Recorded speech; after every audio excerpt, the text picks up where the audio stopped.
Bienvenue dans le 13h de RTI1. Bonjour à tous, voici les titres.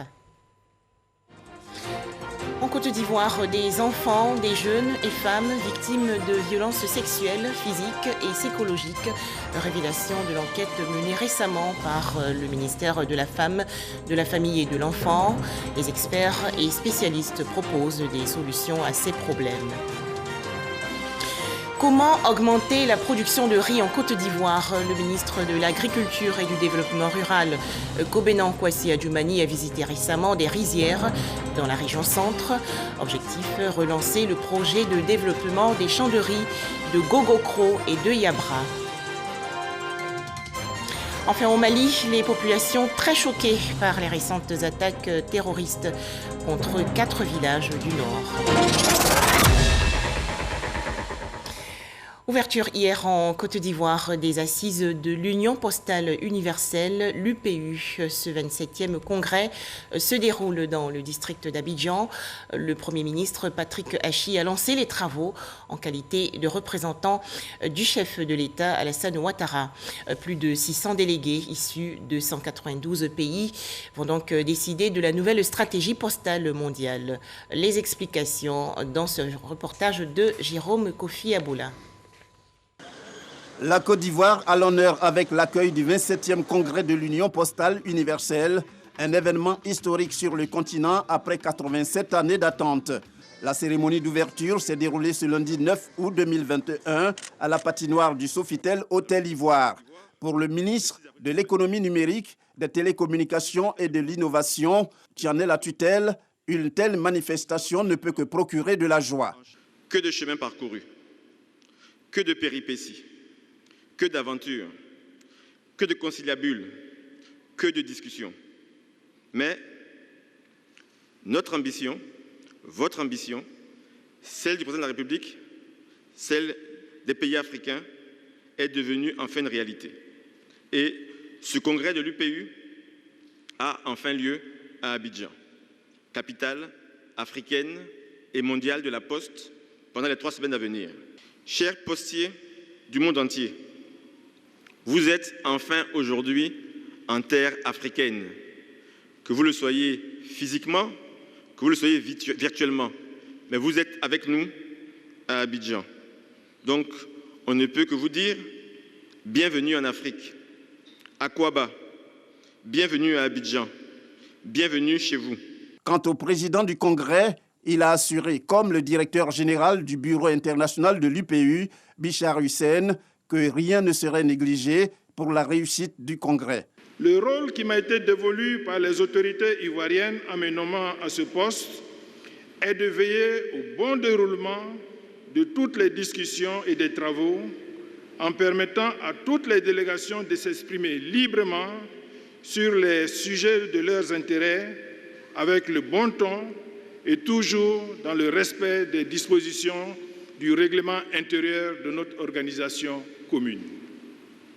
En tant que président du Congrès, je vous exhorte à privilégier le consensus afin que nos décisions soient faciles à adopter.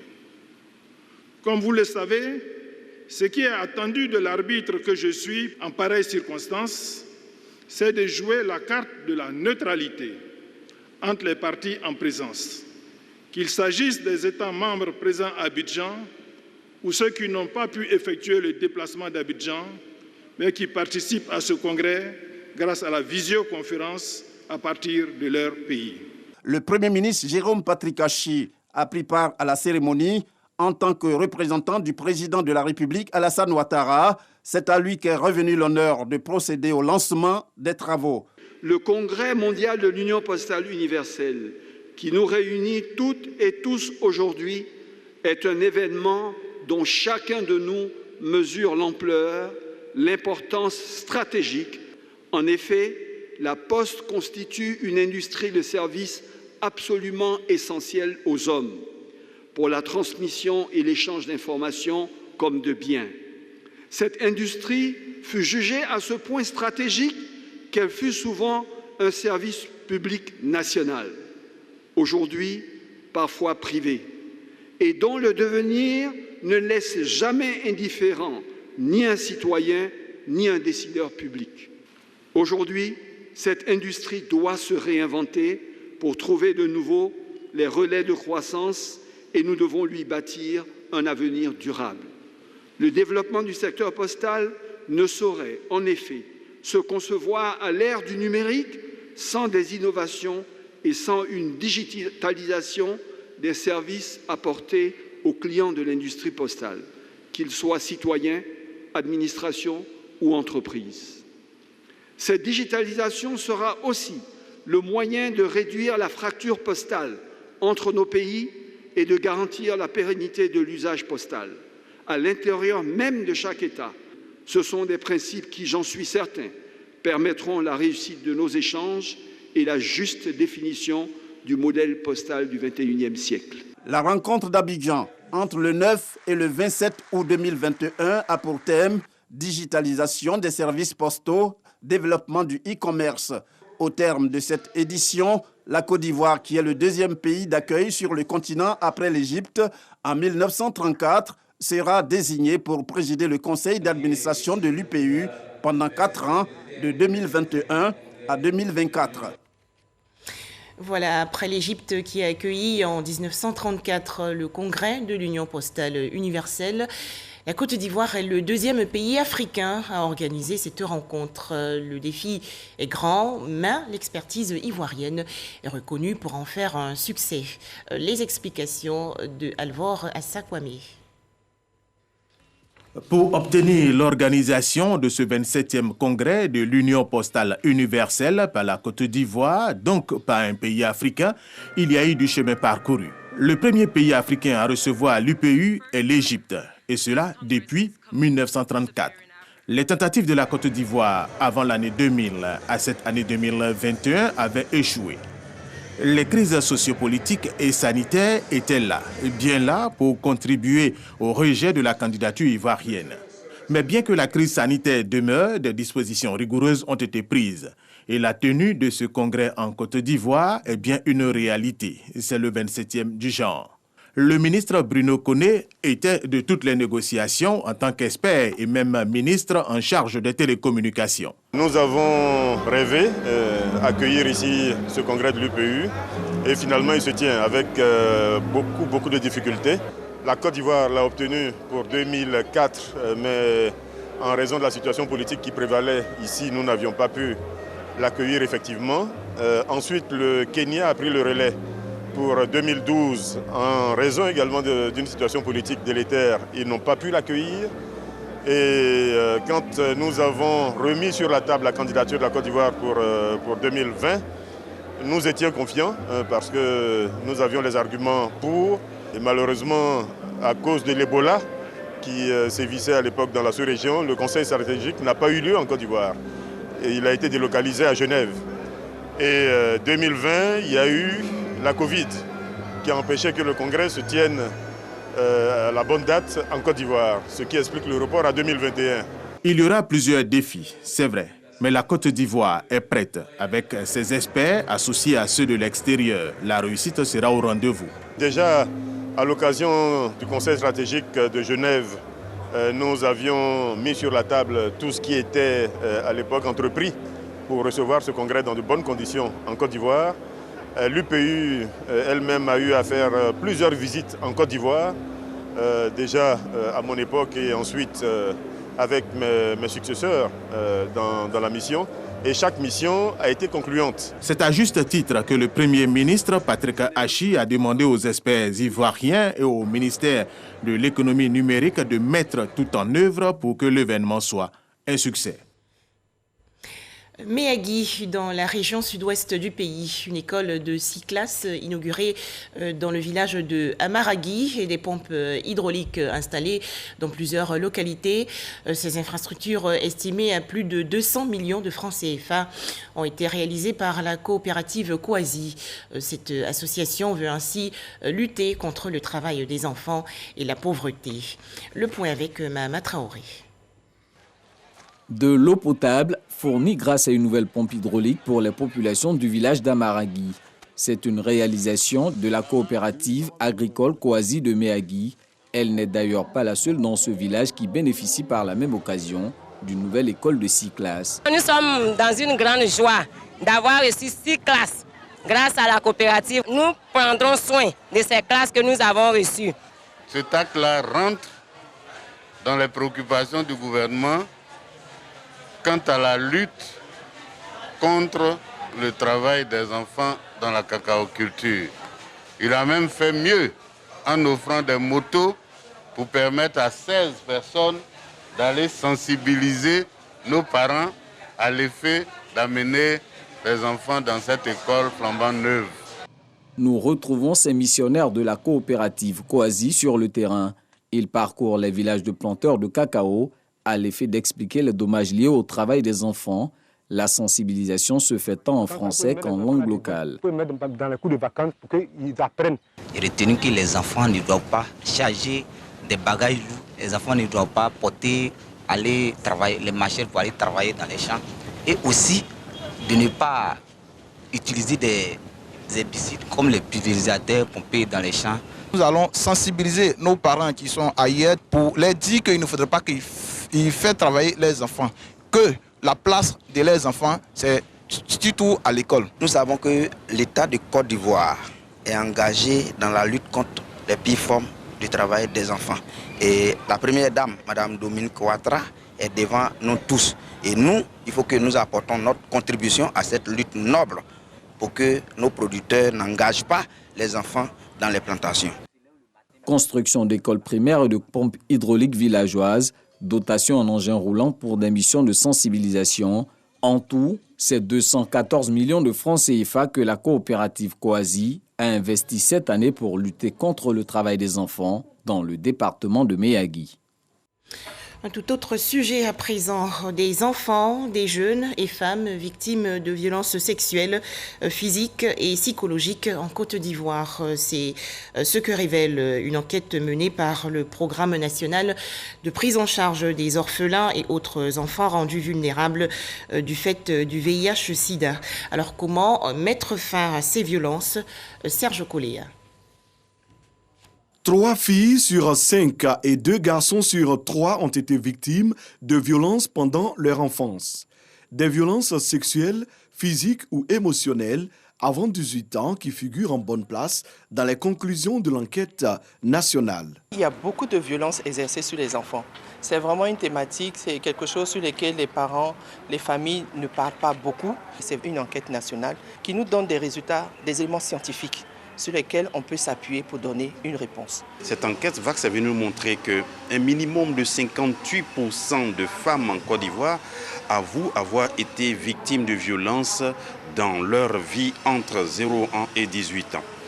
Et un minimum de 51% de garçons en dit la même chose. Les données collectées et traitées vont favoriser l'élaboration d'un plan d'action solide de lutte contre ce phénomène. La communauté des chercheurs de l'INSP va s'engager justement à poursuivre en fait des travaux de recherche ou la réflexion sur quelle réponse apporter à la problématique de la violence. Nous espérons élargir les horizons de cette enquête-là et puis commencer vraiment à nous investir. Cette enquête a été conduite par le Programme national de prise en charge des orphelins et autres enfants vulnérables du fait du VIH-Sida avec l'appui technique et financier de l'ambassade des États-Unis en Côte d'Ivoire. Pour favoriser une meilleure appropriation de ces données par la communauté scientifique, une tournée de présentation des résultats de l'enquête est prévue dans les universités d'Abidjan, Bouaké, Korogo et Daloa. Les établissements et structures socio-éducatives de protection de la petite enfance de Côte d'Ivoire font le bilan de leurs activités 2020-2021. Rencontre autour du thème « Tous ensemble pour des structures socio-éducatives de qualité ». Pour en parler, Patricia Etia. Pendant 5 jours, les cadres et les responsables des programmes spécialisés des ministères de la Santé des pays francophones ont échangé sur l'engagement communautaire, composante importante du changement social des populations. L'engagement communautaire, c'est nous, en tant que professionnels de la santé et autres secteurs du développement durable, devions pousser ou initier les communautés à s'impliquer davantage dans la prise en charge de leurs propres problèmes de santé. L'objectif de cette formation est de former un collectif pour surmonter les défis du développement tels que la pauvreté, l'accès et l'utilisation des soins de santé. Pour amener les gens à changer de comportement, et ici nous avons appris qu'il y a une composante très importante, c'est la mobilisation communautaire. Or cette mobilisation communautaire passe par plusieurs étapes pour que nous arrivions effectivement à l'action, engagement de la communauté elle-même. Pour améliorer certains indicateurs clés du planning familial. Par exemple, il y a des personnes, il y a des femmes en âge de procréer qui ont besoin de services de planification familiale qui n'en ont pas. Qu'est-ce que les communautés elles-mêmes peuvent faire pour s'assurer que ces femmes-là bénéficient de ces services auxquels ils n'ont pas accès? Au thème de cet atelier, les responsables et les cadres de santé publique ont partagé leur expérience de manière à améliorer le changement social et comportemental des communautés. Une cérémonie de remise de diplôme a mis fin à l'atelier. Le coronavirus est toujours d'actualité, alors restons prudents, respectons les gestes barrières et faisons-nous vacciner.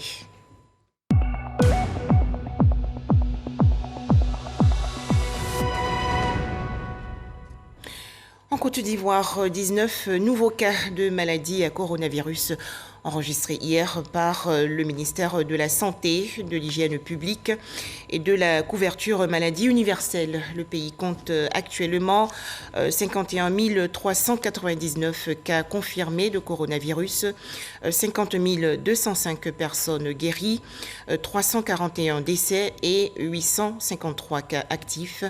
Le ministère de la Santé, de l'Hygiène publique et de la couverture maladie universelle invite les populations à se faire vacciner dans les centres de vaccination.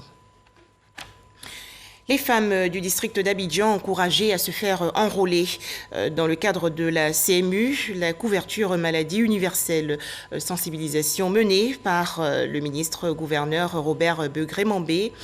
La première étape de cette campagne s'est tenue il y a quelques jours à Badjendoumé, dans la commune de Songon. Noël Dagnogo et Salima Toudia. À Badjendoumé, dans la commune de Songon, la présidente des femmes Atchan sensibilise les femmes à s'enrôler à la CMU, la couverture maladie universelle. Une activité initiée par le ministre-gouverneur Begré-Mambé pour la prise en charge complète des cotisations annuelles de 1000 femmes Atchan du district d'Abidjan. Ce programme a démarré depuis le mois de juin. Et aujourd'hui, on s'est dit qu'il faut passer maintenant dans les villages parce que beaucoup de femmes n'ont pas pu se déplacer.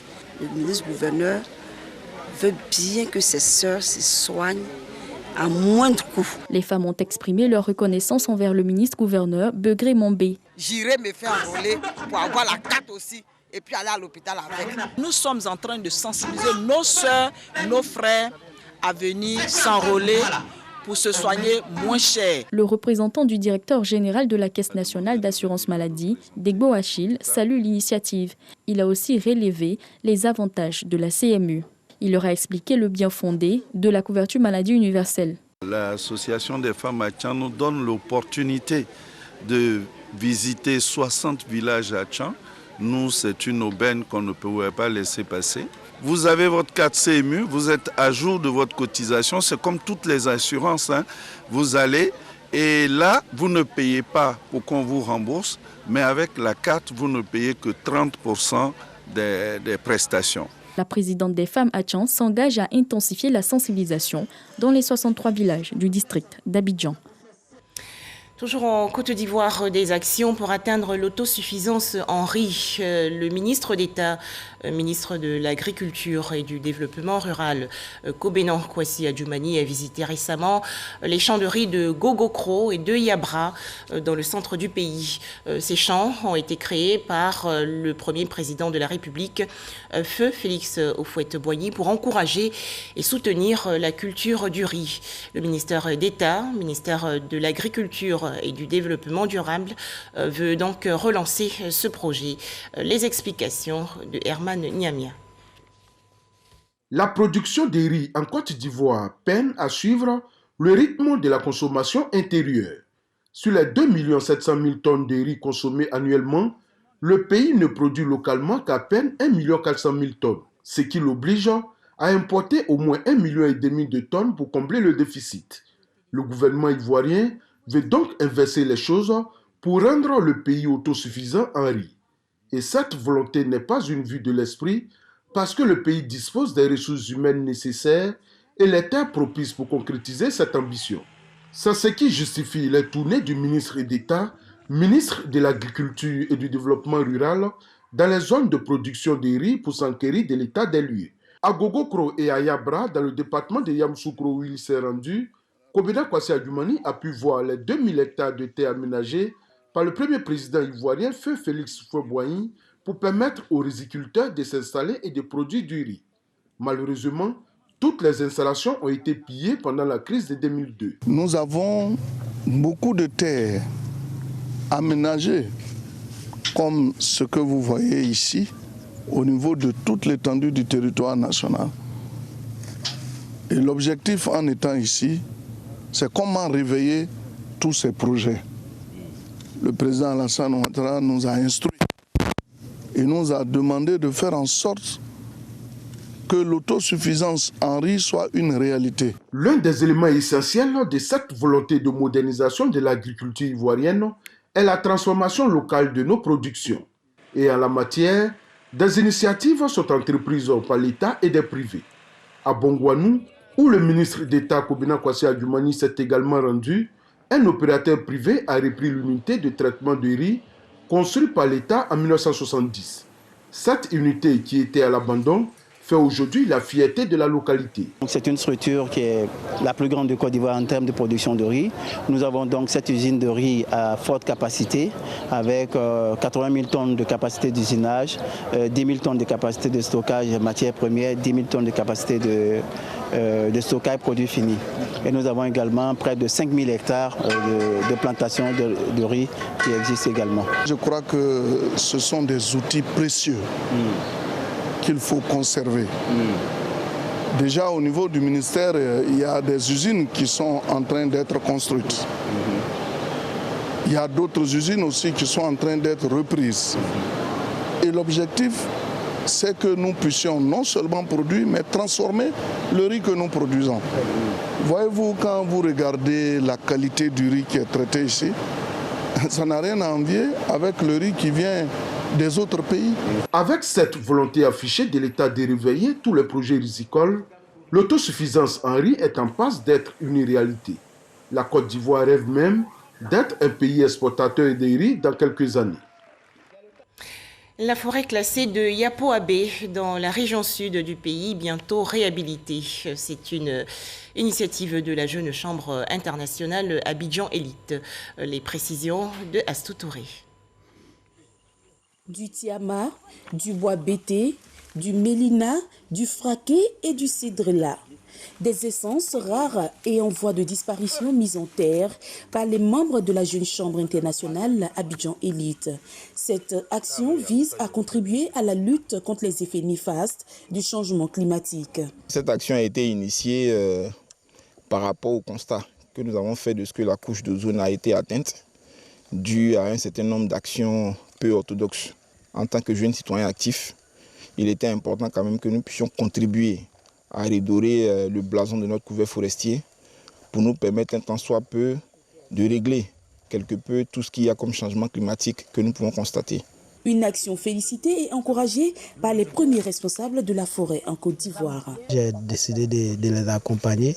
Je salue leur acte et puis je les encourage à poursuivre vraiment dans ce sens-là et de contribuer au reboisement. Les forêts, par le phénomène de la photosynthèse, vont consommer le gaz carbonique qui est émis dans l'air et donc qui va réduire les effets du changement climatique. C'est une action à encourager, à perpétuer et même à mener tout le temps. Ce sont au total 2000 plants mis en terre dans cette partie de la forêt de Yapo-Abé, dans la région de Lamé.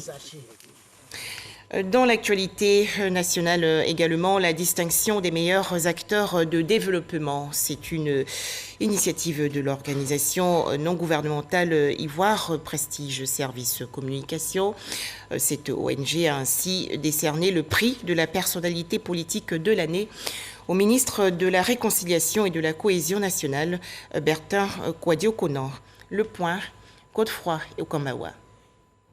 Kouadio-Konan Bertin, ministre de la Réconciliation et de la Cohésion nationale, désigné personnalité politique de l'année. Il est désigné pour ses actions de conciliation et de renforcement de la paix en Côte d'Ivoire. Le super prix d'Afrique est revenu à Roger Nikeman, promoteur immobilier au Burkina Faso. La radiodiffusion-télévision ivoirienne RTI s'est encore illustrée avec Kolo Koulibaly, prix du meilleur présentateur du journal télévisé, et Jean-Michel Honnet, meilleur présentateur programme télé. Nous vous disons infiniment merci de suivre ce que les uns et les autres font dans ce pays et de penser que nous agissons tous pour faire avancer notre pays. Nous devons fraterniser sur le continent, faire en sorte de réserver à nos populations le meilleur par la paix. Au total, 29 lauréats ont été distingués. Les 29 distingués ont été choisis sur 300 dossiers proposés dans 15 pays africains. Selon les experts, ils ont été distingués sur la base de plusieurs critères, entre autres la probité, la performance et l'impact de leurs activités sur les populations. Revenons, si vous le voulez bien, sur la célébration du 61e anniversaire de l'indépendance de la Côte d'Ivoire. C'était le 7 août dernier. Les populations ont célébré cet événement avec beaucoup d'enthousiasme et de joie. Alors rendons-nous à Kambirila et à Sikensi, dans la région sud du pays. Des réjouissances ont été aussi organisées à Sétifla, à Grabo et à Bakoubli dans l'ouest. Célébration également à Kasséré dans le nord, à Laoudiba dans le nord-est et enfin à Niablé dans la région est. À Kimbirila Sud, au nord du pays, dans le département de Samatigui, la région du Kabadougou, 61 ans de la fête nationale, une occasion de retrouvailles entre les habitants, les cadres et élus. Le sous-préfet Mohamed Bamba a félicité l'ensemble des populations pour le vivre ensemble et la cohésion. Il les a appelés à l'union pour le développement de la localité. Il les a aussi invités à respecter les mesures barrières pour freiner la pandémie de Covid-19. Dans la sous-préfecture de Sétifla, département de Vavois, la fête de l'indépendance se fait de façon tournante afin de permettre aux populations des différentes localités de vivre les festivités. Cette année, c'est le village des Zala qui a abrité la commémoration de l'an 61 de l'indépendance de la Côte d'Ivoire. Salut aux couleurs et prises d'armes ont marqué ces festivités. Le sous-préfet de Sétifla, Koulibaly Bintou, a salué toutes les actions du président de la République, Alassane Ouattara, en faveur des populations. Bintou Koulibaly a également appelé les populations à la paix et à la cohésion. Cérémonie sobre à Kasséré pour la commémoration de l'an 61 de l'accession à l'indépendance de notre pays. Le sous-préfet de Kasséré, Apollinaire Boko Kofi, dans son adresse à la population, a énuméré les progrès notables pour le développement de sa circonscription. On peut citer pêle-mêle le projet de bitumage de l'axe Tarato-Niofouin-Kasséré. À Bakoubli, dans le département de Toulepleu, c'est la cour de la sous-préfecture qui a abrité les festivités marquant les 61 ans de la Côte d'Ivoire. Boulard Fortuné Gouglin Trabi, le sous-préfet, a salué les actions de développement de la localité entreprises par le président de la République, Alassane Ouattara, une occasion mise à profit pour récompenser les 5 meilleurs élèves de la localité qui ont donc reçu des kits scolaires. Dans la sous-préfecture de Laoudiba, la fête de l'indépendance qui se veut tournante a été célébrée cette année dans le village de Torosangueyi. Le sous-préfet de Laoudiba, Wegui Daniel, s'est félicité de l'électrification de 20 villages de la sous-préfecture et l'ouverture de plusieurs infrastructures sanitaires et scolaires, contribuant ainsi au développement de ces localités. Cette célébration a été aussi marquée par la cérémonie de prise d'armes, les honneurs au drapeau et le défilé des forces vives. La sous-préfecture de Grabo, dans le département de Tabou, a également célébré les 61 ans de la Côte d'Ivoire. Une occasion pour le sous-préfet Jean-Noël Gueux d'inviter ses administrés à continuer de respecter les mesures barrières et à se faire vacciner contre la Covid-19. Jean-Noël Gueux a félicité les représentants de la Chambre des rois et chefs traditionnels pour leurs efforts dans le règlement des différends qui ont conduit à la stabilité, à la cohésion sociale et à la paix dans la localité. Niablé, sous-préfecture dans le département d'Abengourou, dans la région de l'indigné Djouablé. C'est par une cérémonie de prise d'armes à la sous-préfecture de Niablé que la fête a débuté. Puis s'en est suivi le passage en revue des troupes par Amara Bamba, sous-préfet de Niablé. Le salut aux couleurs et son adresse. Amara Bamba, à cette occasion, salue les efforts du président de la République Alassane Ouattara. Amara Bamba a aussi invité les élus et cadres, ainsi que la population de Niablé à l'entente et au vivre ensemble pour le rayonnement de leur sous-préfecture. À Sikinsi, c'est la place de l'indépendance qui a été choisie pour abriter la cérémonie du 7 août. Le préfet du département, après la revue des troupes et le salut aux couleurs, a exhorté ses administrés à s'inscrire résolument dans la quête perpétuelle de la paix et de la cohésion sociale. Autre temps fort, la distinction de certains acteurs de paix et de développement, parmi lesquels le député maire Ngata Brié Joseph pour le travail de développement en 2 années et demie de mandature. Voilà des précisions de Moussa Konaté, Issa Yeo, Ami Sissoko, Jean Djadji, Herman Niamia, Abou Sanogo et Walter Amadou. En image, l'actualité hors de chez nous. Le bilan des récentes attaques contre 4 villages dans la région nord du Mali a été révisé à la hausse. Plus de 50 morts. Les populations sont aujourd'hui traumatisées. La MINUSMA, la coalition de la communauté Sonrail, l'association Gao Lama Borei International et la plateforme des mouvements du 14 juin 2014 d'Alger ont condamné cette offensive terroriste contre les populations civiles. C'est l'enquête qui va définir s'il s'agit d'un acte isolé ou non. Propos du président malgache. Andry Rajoel s'est exprimé le 8 août dernier à la télévision nationale au sujet de la tentative présumée de coup d'État. Cette affaire avait été révélée le 22 juillet dernier. Plusieurs personnes, dont un ressortissant français et un franco-malgache, ont depuis été arrêtées. Voilà, merci de nous avoir suivis. D'autres informations sur notre site rti.ci.